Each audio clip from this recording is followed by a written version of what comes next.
আসসালামু আলাইকুম viewers, welcome to master chef সাইরা। আজকে হাটবার ছিল, হাট থেকে দু রকমের মাছ কিনে এনেছি। চিংড়ি মাছ এনেছি আর পোনা মাছ কিনেছি। চিংড়ি মাছগুলো বেছে ধুয়ে নিয়েছি, আর পোনা মাছগুলো এখনও ধোয়া হয়নি, সেটা সিনে রেখেছি।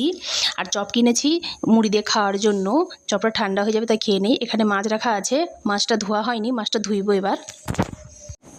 মাছ ধুয়ে নিয়েছি, সিনটাও ভালো করে পরিষ্কার করে দিয়েছি। আমি যখন মাছ বা মাংস ধুই তখন ভালো করে সিনটাকে সার্ফ দিয়ে ভালো করে পরিষ্কার করে নিই। এছাড়াও আমি যে কিচেনের ওয়াল আছে আর যে ওপরের যে সেলফটা রাখা আছে, এই উপর পাটটাও আমি ভালো করে পরিষ্কার করে নিই। কারণ এই যে রান্না করা হয়, রান্না করার পরে এই যে চিটানি যে ভাবটা রয়ে যায়, ওইটা ওর মধ্যে থেকে যায়। যদি এটা ঘন ঘন পরিষ্কার না করা হয় তাহলে আর পরিষ্কার করতে পারা যায় না, খুব অসুবিধে হয়।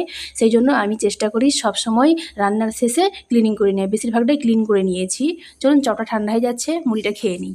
লাগছে, পুরো ঘর একদম অগোছালো হয়ে আছে। বিছানার থেকে এই সবেমাত্র ঘুম থেকে সবাই উঠেছে। ছেলেটা স্কুলে চলে গেছে, মেয়ে অনেকক্ষণ আগে স্কুল চলে গেছে। এখন বিছানা কাঁথা সব একদম ওলটপালট হয়ে আছে। সমস্ত জিনিস পরিষ্কার পরিচ্ছন্ন করতে হবে। আমি পরিষ্কার পরিচ্ছন্ন সব করে দেবো, কিন্তু ওই যে সাজানো গোছানো ট্যালেন্টটা আমার মধ্যে নাই। তবু চেষ্টা করি কিছুটা পরিপাটি করে রাখার। ও কিছু কিছু মেয়েরা থাকে খুব এত সুন্দর সাজিয়ে রাখে যে কী ভালো লাগে দেখতে। আমি পারি না, আমার বোন পারে, আমি পারি না। বাড়ি ঝাড় দিচ্ছি, আমি কিছুটা ঝাড় দিয়েছি, আমার হাজব্যান্ড কিছুটা ঝাড় দিচ্ছে ওই দরজার পেছনে। বলছে আমি ড্রেসিং টেবিলটা একটু সরিয়ে দিয়ে একটু ঝাড় দিয়ে দিচ্ছি। এখানে আমি চিকেনের ছাট রান্না করেছি। গতকাল আমি মাংস নিয়ে এসেছিলাম, কিছু মাংস নিয়ে এসেছিলাম, সেটা রান্না করে নিয়েছি। আর এই যে চিকেনের ছাটটা নিয়েছি, দেখেতে ফ্রেশ ফ্রেশ মনে হচ্ছে, বাট এত দুর্গন্ধ, নাক রাখতে পারা যায়নি। কিন্তু জিনিসটা দেখলাম যে একদম ফ্রেশ।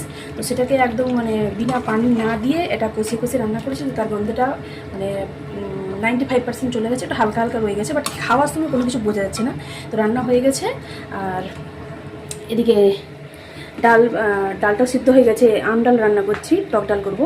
তো এটা আবার বাগার দেবো, আমের চাটনি বানাবো। সেই রেসিপিটা আজকে আমি আপনাদের সাথে শেয়ার করবো। আর তার জন্য আমি এখানে আম কুচিয়ে রেখেছি। আর রান্না করব কাঁচকলা আলুর তরকারি। বেগুন নেই, কাঁচকলা আর আলু আছে, শুধু ওই কাঁচকলা আলুর একটা সবজি রান্না করবো। আর আম চাটনি। আমার ছেলের খুব বায়না ধরছে যে মা তোমাকে আজকে আম চাটনি বানাতে হবে। তা আমটা পড়ে আছে, অনেকদিন নিয়ে এসেছিলাম। তো ভাবলাম তাহলে আমের চাটনি বানিয়ে নিই, আমের পেপার চাটনি বানাবো। আজকে আমি এই পেপার চাটনির রেসিপিটা আপনাদের সাথে শেয়ার করবো। এটা হয়ে গেছে, এবারে নামিয়ে নেবো। ডাল বাগার দেওয়ার জন্য একটা কড়াই বসিয়ে দিলাম। প্যান গরম হয়ে গেছে, এবার দিয়ে দেবো তেল। যখন আমি ভিডিওটা বানাচ্ছিলাম, ঝাঁট দিচ্ছিলো যখন আমার হাজব্যান্ড, তো একটু বিরক্ত বোধ প্রকাশ করছে, বলে তুমি কী যে বানাচ্ছ। তো এখন আমার হাজব্যান্ড আর বাড়িতে নেই, সেই জন্য আমি ভিডিওটা বানাচ্ছি। কথা বলতে বলতে ভিডিও বানাচ্ছি, তাই সব গোলমাল হয়ে গেছে। প্রথমে লঙ্কা দিতে হবে, তারপর পেঁয়াজ দিতে হবে। পেঁয়াজ ভালো করে ভাজা হয়ে গেলে তারপরে 5 ফোড়ন দিতে হবে। পেঁয়াজ ভাজা হয়ে গেছে, এবার দিয়ে দেবো ডাল।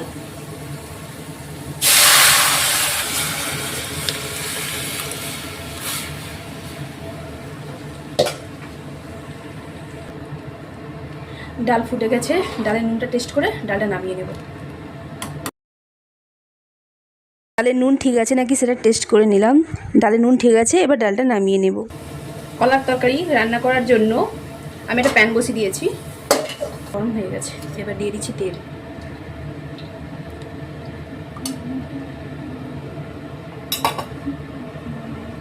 দিয়ে দেবো পেঁয়াজ।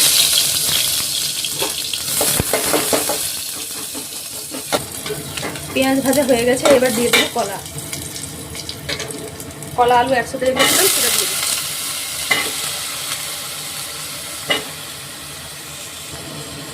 দিয়ে দেবো হলুদ গুঁড়া প্রয়োজন মতো,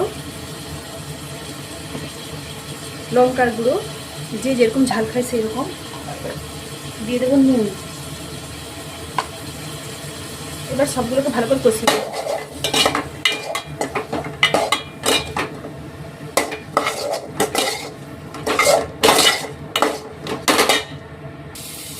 অল্প করে একটু পানি দিয়ে একটু কষিয়ে নেব, যাতে হলুদের যে কাঁচা গন্ধটা আছে ওই গন্ধটা যাতে চলে যায়। কষানো হয়ে গেছে, এবার পর্যাপ্ত পরিমাণে পানি দিয়ে দেবো।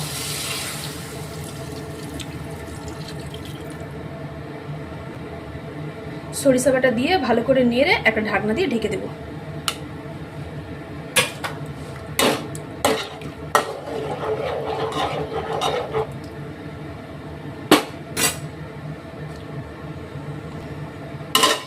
আম চাটনির কোনো রেসিপি হয় না, যে যেরকম পারে, যা যেরকম ভালো লাগে সে সেরকম করে। আমি বিভিন্ন রকম ভাবে আমি আম চাটনি করি। কখনো 5 ফোড়ন দিই, গোটা 5 ফোড়ন, কখনো গুঁড়ো 5 ফোড়ন দিই। তো এখন আমি যেটা বানাবো 5 ফোড়ন ছাড়াই বানাবো। এটা হচ্ছে জেলি চাটনি বানাবো। তার জন্য শুধু নুন আর পানি দিয়ে আমি এটা সেদ্ধ করতে বসে করে দেবো।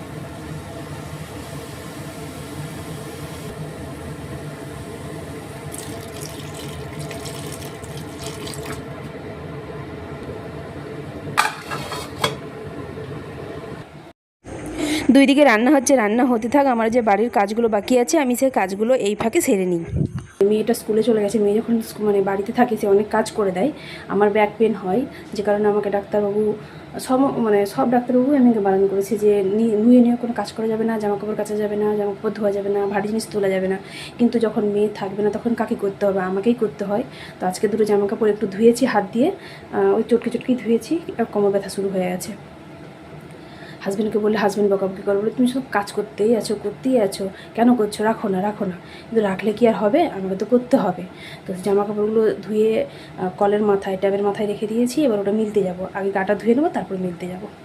রান্না হোক, আমি বাকি কাজটা সেরে দিই।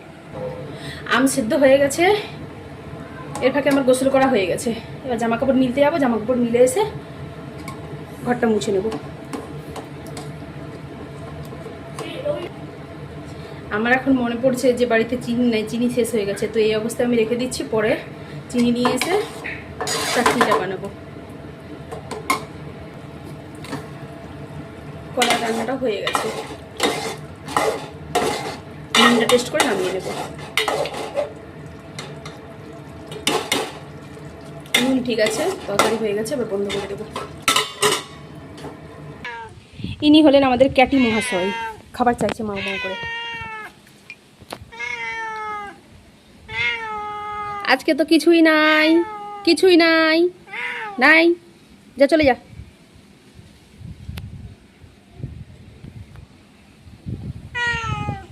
কিচ্ছু নাই আজকে, কিচ্ছু নাই।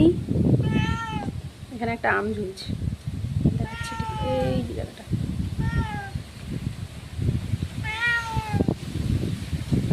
এই আমার ছোট গার্ডেন, এখন সেট আপ করা হয়নি, পরে ঠিকঠাক করবো।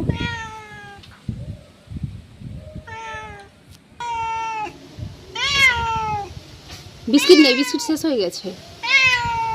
মাছ রান্না করি নাই আজকে, যে মাছ দেবো।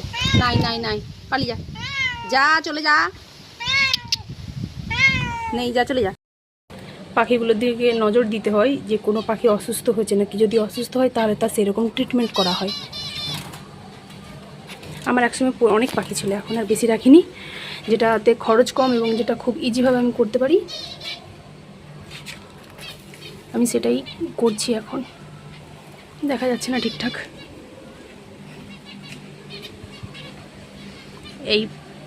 এই যে ভাঁড়, এই ভাঁড়ের মধ্যে বেবি আছে, এর মধ্যে ডিম আছে, এর একটা বাচ্চা আছে। বাকিগুলো সব মারা গেছে। আমার বেশিরভাগ পাখিগুলো সব ওই পায়খানা করেই মারা যায়। ট্রিটমেন্ট করলেও ঠিকঠাক ফল পাচ্ছি না। যা বাবা, ভিডিওটা ঠিক আসছে না কেন? এটাতে নতুন জোড়া নিয়েছে আর এটার মধ্যে ডিম আছে।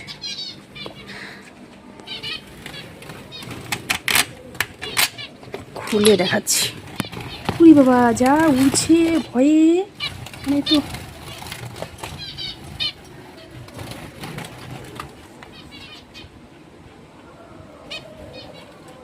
এটা ছোট বাচ্চা বের করেছি, এই কালো যে ঠোঁট যেটার। আবার এটা নতুন জোড়া করব। এইটার সাথে যে কোনো একটা সাদার পেয়ার লাগিয়ে দেবো। এটা বোধহয় ফিমেল হবে। অনেক সময় কি হয়, ফিমেল ভেবে যখন জোড়া লাগাই, অনেক দিন পর দেখা যায় সেটা মেল হয়ে যাচ্ছে। তো সেই জন্য আমি অনেকদিন অপেক্ষা করলাম, দেখলাম যে এখন এটা ফিমেল। তো ফিমেলের সাথে ভাবছি এই যে পাশে যে হোয়াইটটা আছে, দেখাতে ঠিক পাচ্ছি না, এই যে হোয়াইটটা, এই হোয়াইটের সাথে এটা পেয়ার দেব। কিউটি, এটা কিউটি লাগছে। রোদের জন্য সমস্ত গাছগুলোকে ভেতরে ঢুকিয়ে দিয়েছি, কারণ বাইরে ছাওয়ার কোনো ব্যবস্থা নেই। ভেতরে শেড আছে, সেই জন্য শেডের ভেতরে সব ঢুকিয়ে দিয়েছি। আমি অনলাইন থেকে গাছ কিনেছি। এটা হচ্ছে বেরির গাছ। এই বেরির গাছটা না সরি বেরি নয়, মালবেরির গাছ। তো এটা আমি কিনেছি। এটা আমি একটা নতুন একটা পটে প্রতিস্থাপন করব, তারপর রেজাল্টটা আপনাদের সাথে শেয়ার করব। আরও একটা গাছ কিনেছি, ওটাকে বলা হয় স্টার গুসবেরি। এত ছোট প্লান্ট দিয়েছে যে মানে বলার মতন নয়, মনে হচ্ছে যেন সেই বীজের গাছ। এই যে এইটা অনলাইন দিয়ে কিনেছি, অনেক দাম পড়েছে। দাম হিসেবে গাছটা কিন্তু ঠিক সেরকম মনোনীত হয়নি। এই সবেদা গাছ যে পটে লাগানো আছে, পটের মাটিতে শামুকের উপদ্রব হয়েছে। এই শামুকগুলো যাতে অন্যান্য গাছে না ছড়িয়ে পড়ে, সেই জন্য গাছটিকে আমি আলাদা করে রেখেছি। শরীর অসুস্থ থাকার কারণে ছাদ ঝাড় দিতে পারিনি। শরীর সুস্থ হলে ছাদটা ঝাড় দিয়ে দেব। চিনি হাজব্যান্ড নিয়ে এসেছে, চিনি দিয়ে দিছি। চাটনিটা বানানো কমপ্লিট করে নিই। যে যেরকম মিষ্টি খেতে চায় সে সেরকম চিনি দেবে। আমি এখানে প্রায় হাফ বাটির মতো চিনি দিয়েছি। যদি মনে হয় যে আরও চিনি লাগবে তখন আবার চিনি দেব। এখন পাতলা মনে হচ্ছে, কিন্তু যখন এটা মানে ফুটতে ফুটতে এটা ঘন হয়ে যাবে, একদম জেলি আকার নিয়ে নেবে, তখন এটাকে নামিয়ে দেব। আমি একটু টেস্ট করে দেখলাম, খুব টক, আবার চিনি দেব। চিনি এখনও প্যাকেট থেকে ঢালা হয়নি, এই অবস্থায় দিচ্ছি।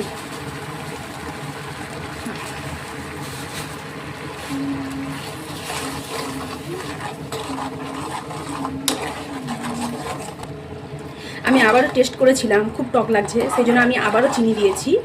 কেউ যদি মনে করে কাজু বা কিশমিশ দিতে চায় তাহলে এই সময় দিতে পারে।